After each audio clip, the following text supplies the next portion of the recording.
Hey there, let's talk about instruction formats in Yasm assembly.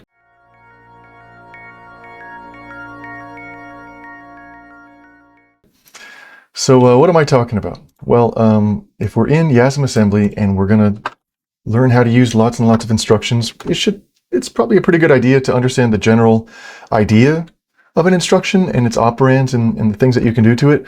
So the first thing I want to show you is a really simple instruction called inc. And we'll put a register there. We'll say RAX. We want to take whatever value is inside of the RAX register and just increase it by 1. Simple enough, but it's important to understand that this follows a specific format. The first thing that we put is the name of the instruction that we want to execute. The second thing we put is an operand. You know, what thing do we want to increase?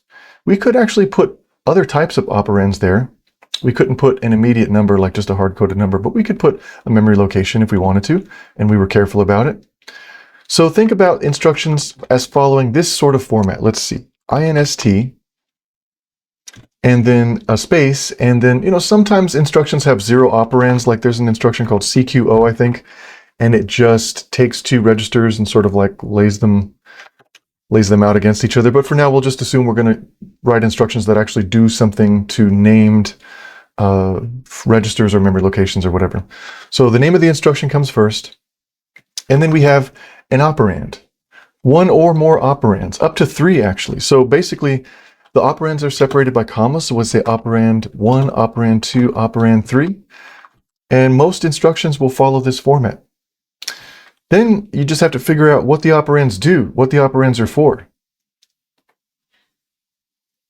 It's easy to tell that the first operand is the thing that will be increased in the increase operand, but what about the move instruction? What if we wanted to move, you know, one register to another? Let's say RDI to RSI, or sorry, RDI from RSI, or vice versa. I mean, how would you know? Remember, this is the instruction, and this is the first operand, and then this is the second operand. There's not 3 operands in this instruction. Other instructions have 3 operands. The way it works with the move instruction, I hope you understand already at this point, is that operand 2 gets placed into operand 1. So when this instruction is finished, then whatever value was inside of RSI is going to be inside of RDI. So they're actually going to end up being copies of each other. Some instructions allow you to put immediates, like I could just put the number 89 right here, and the number 89 will get loaded into RDI, so I don't really even need to use a register. Some instructions, this one in particular, also will allow you to place the name of some variable in brackets as the second operand, and then what will happen is, if you recall, hopefully let me improve this a little bit. If you recall, you have a data section and you have a text section. The text section is for your instructions. In the data section, we could say some variable, and we could define this as data qword, I guess, and put like, you know, a big giant number inside of there. And so now we have a variable, a global variable to that module that is sitting in memory somewhere, and it's got this value.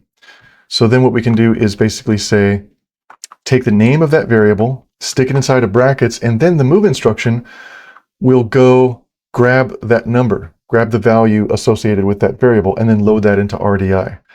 What if we didn't put brackets? What if we just said load and then some variable? This is how you place a pointer inside of a register. Remember, all these registers, at least the general purpose registers with this R format, are 64-bit registers. And in the 64-bit CPUs, that means you could hold a memory location in the register. So it's pretty convenient. When you define a variable up top here, what you're really doing is you're saying, I would like to allocate 8 bytes per qword, and I would like to fill it up with this data. You know, like, let's take 8 bytes, reserve it for us, then we'll convert all the ones and zeros appropriately so that it ends up equaling that value. Then when we're done, it'll give us a pointer to that memory location. So this is really not a normal variable that you usually would think of in C++, where it's just like the variable is the variable and not a pointer to something. All these are actually just pointers. So if I load some variable into RDI, I'm actually loading a pointer to RDI, which, by the way, would make it pretty easy for you to pass a pointer into another function just by loading up RDI with some pointer to, some of your data somewhere. But the moment I put the brackets around it, it will dereference the pointer for me and take the value and then send the value into that. Hopefully that makes sense.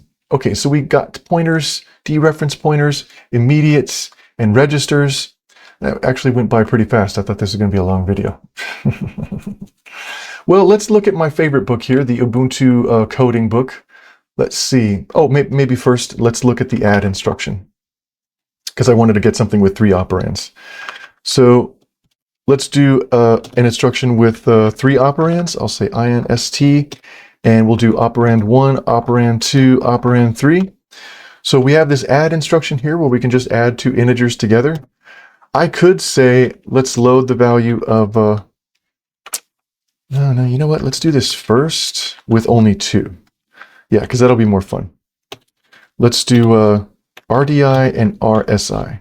Okay, so this is legal. You can have an instruction named add that uses either 2 or 3 operands. A lot of instructions do that.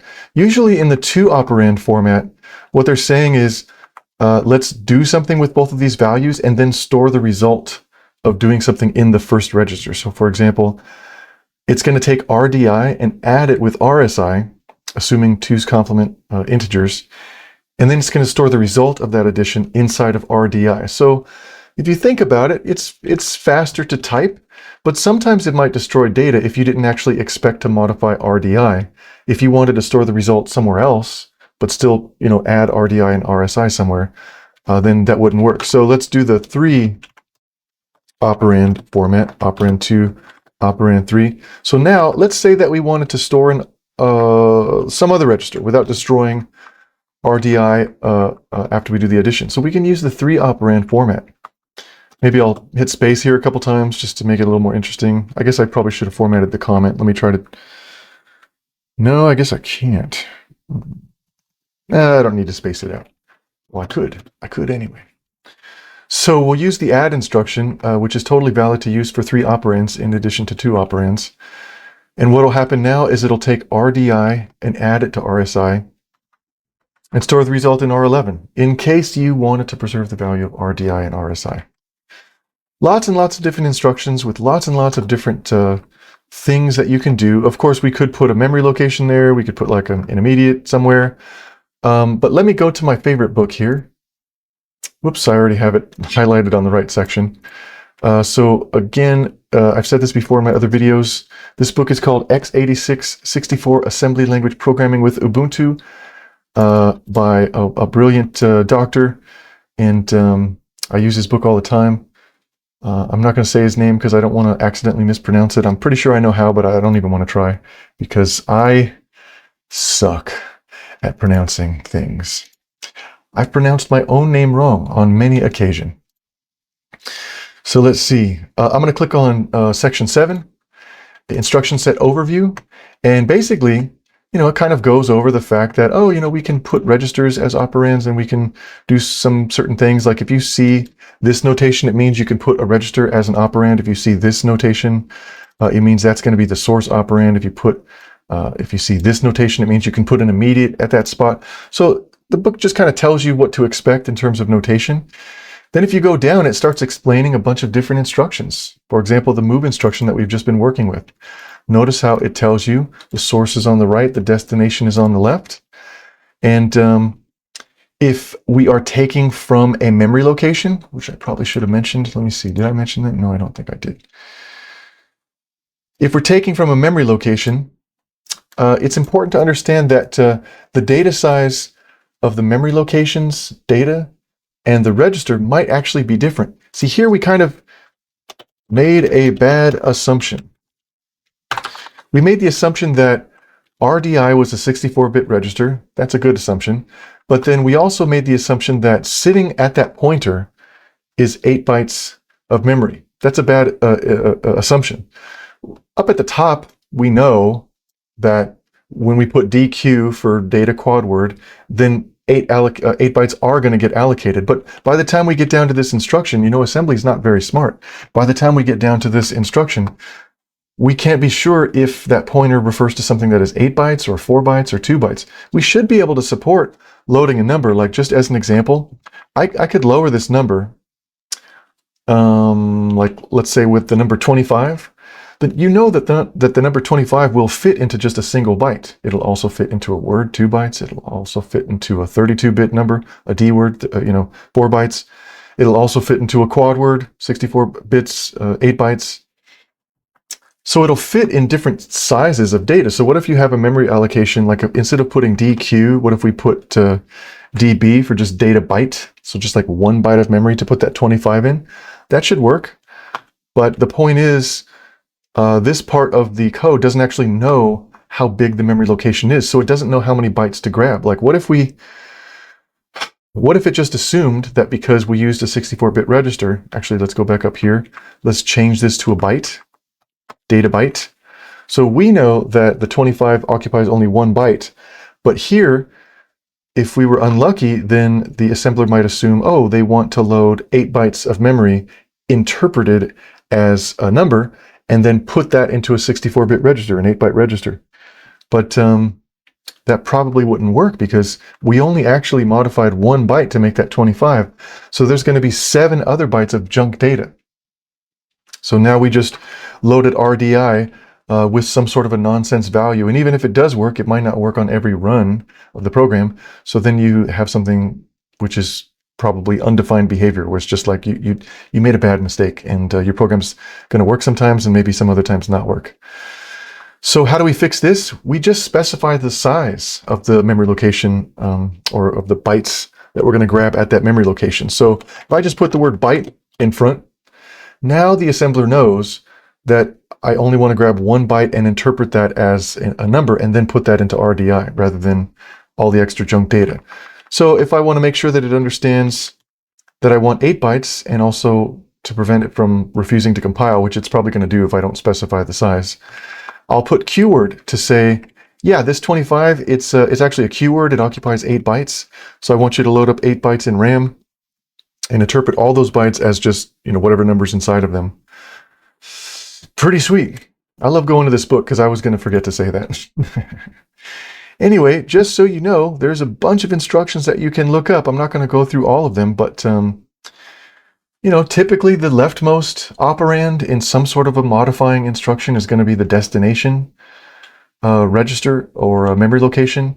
And if you have a two operand instruction, it's probably going to take both operands and do something with them and then stick the result in the first operand. And then if you have a three operand instruction, it's probably going to take the rightmost two operands, do something with them, store the result in the leftmost operand. But just so you know, this wonderful, wonderful book will tell you exactly what to expect for every type of instruction. So there's like a move here, integer arithmetic. Oh yeah, there's the add function, the add instruction. And then here's like a bunch of sample code, which is awesome. And notice how here, if we want to increase something that is located at a memory location, we got to specify the size of the memory. Again, same problem that we just talked about. Up above, let's see, did we do that at the beginning? I don't remember if we did that. If we have something where it's like, if we said increase the RAX register, the computer knows that RAX is a 64-bit register because the way we typed it, RAX, that implies 64 bits. If we meant to only use 32 bits of the register, we would type a different, set of letters to represent that register. But if we say, I would like you to increase the value sitting in memory at some variable, dereferenced, well then, whoops, it doesn't actually know how many bytes. If you increase a small a value, like if you have 1 byte and you try to increase it, what if it overflows? Like for example, if we had 1 byte of data here, and we had the number, let's say 255 already, that's the highest value that a byte can store. So if we then say, let's increase that, the computer's gonna, overflow back down to just 0 or not. What if it actually was a quad word? The computer didn't understand whether it's supposed to overflow or not overflow. You see what I'm saying? There's lots of problems that can happen if you don't know the size. So that just means we have to specify the size. Anytime we're dealing with memory, we'll say we'll increase a qword sitting at some variable. And of course, if you're gonna, I don't know why you'd want to do this, but if you wanted to, well, I guess if you're running through a string, if you wanted to increase a pointer value, then I think you don't have to specify the data size. Although I'm not actually sure if you can change the value of that pointer. I don't know if it's hard-coded. Usually what I do is I would just move, you know, some kind of I would move the pointer. If we're using a running pointer to run through like an array of data, I would load the pointer's value into a register, and then I would just start increasing the register just to make things a little bit easier, because as I usually try to say, it's way slower to constantly be hitting memory. Anytime you can possibly keep all of your calculations and algorithms and stuff inside of only registers as long as possible, then your program will be way, way faster. So if you're going to run through a bunch of data with a pointer, probably want to load it up into a register first and then keep increasing the register. When you finally figure out, you know, everything that's calculated and finished, then go ahead and save it back to memory at the very end. But just to let you know, we've got lots of stuff. Okay, so there's the add function. This is the 2-op version. You can see at the top there. Let's see, where's the 3-op version? Here's somebody honking the horn outside. Someone's upset with someone else. Someone's upset. Do you ever honk the horn not angry, but just so that the other driver will think you're angry and then possibly be a good driver or a better driver later on in their life? I don't know if that actually works. I have tried it. And you do your eyebrows like this, even though you're not upset. I wonder if they just go home laughing and they're like, yeah, you're right, I was ridiculous. Okay, so I guess I'm going to stop scrolling. A good coder always reads the documentation and studies ahead and things like that. I know you were hoping for me to tell you everything in this video, but there's just not enough time or energy to do that. I just wanted you to understand how to interpret instruction formats. I wanted to make that part easy for you, but all the different instructions that are available to you to multiply, to add, to increase values, to do all this stuff, it's all in this nice, wonderful book. Okay, anyway, I think I'm going to cut the video. I hope you enjoyed what you have learned. I hope you have learned a lot of stuff and had a little bit of fun there. And I'll see you in the next video. Hey, everybody. Thanks for watching this video again. From the bottom of my heart, I really appreciate it. I do hope you did learn something and have some fun. If you could do me a small little favor, could you please subscribe and follow this channel or these videos or whatever it is you do on the current social media website that you're looking at right now. It would really mean the world to me, and it'll help make more videos and grow this community. So we'll be able to do more videos, longer videos, better videos, or just I'll be able to keep making videos in general. So please do me a kindness and subscribe. You know, sometimes I'm sleeping in the middle of the night and I just wake up because I know somebody subscribed or followed. It just wakes me up and I get filled with joy. That's exactly what happens every single time. So you could do it as a nice favor to me, or you could troll me if you want to just wake me up in the middle of the night. Just subscribe and then I'll just wake up. I promise that's what will happen. Also, if you look at the middle of the screen right now, you should see a QR code which you can scan in order to go to the website, which I think is also named somewhere at the bottom of this video. And it'll take you to my main website where you can just kind of like see all the videos I published and the services and tutorials and things that I offer and all that good stuff. And if you have a suggestion for clarifications or errata or just future videos that you want to see, please leave a comment. Or if you just want to say, hey, what's up? What's going on? You know, just send me a comment.